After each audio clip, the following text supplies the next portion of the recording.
Dalawang barko nagbanggaan, kolisyon sa river sa Ho Chi Minh. Dito sa Vietnam to, Ho Chi Minh River oh. Medyo palubog na yung palubog yung bulk.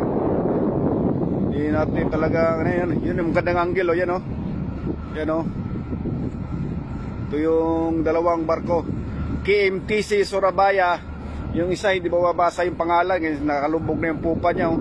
Malapit na siya pero parang hindi naman. Yun! Kitang-kita brother no. Yan oh, banggaan talaga. Sus talaga naman oh. Lupit.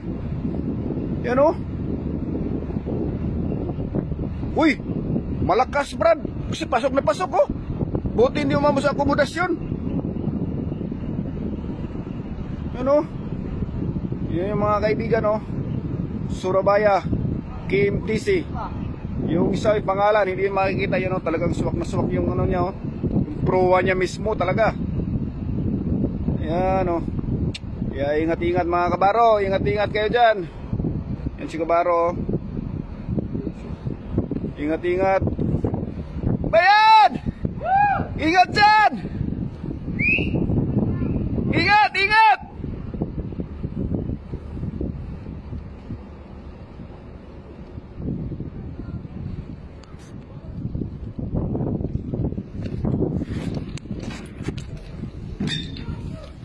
Ha? Hindi ka na lang naginip. Andito pa si George. Natulog si George yan. Super yung pagkaano niya talaga sa forward niya. Talagang swak na swak siya oh. Pumapasok talaga oh. Oh. Talaga sa bodega 5 banda. Kaya pala yung bodega 5 nabukas. Oo, talagang barag talaga. Talagang mga siguro mga 10 meters to 15 meters ang pumasok ng forward sa bodega. Oh. Sus, ayusin. Ingat-ingat mga kaibigan. Tagbot na ng gano'n, kiniklear sa daanan. Ito yung barko namin, super ayos naman.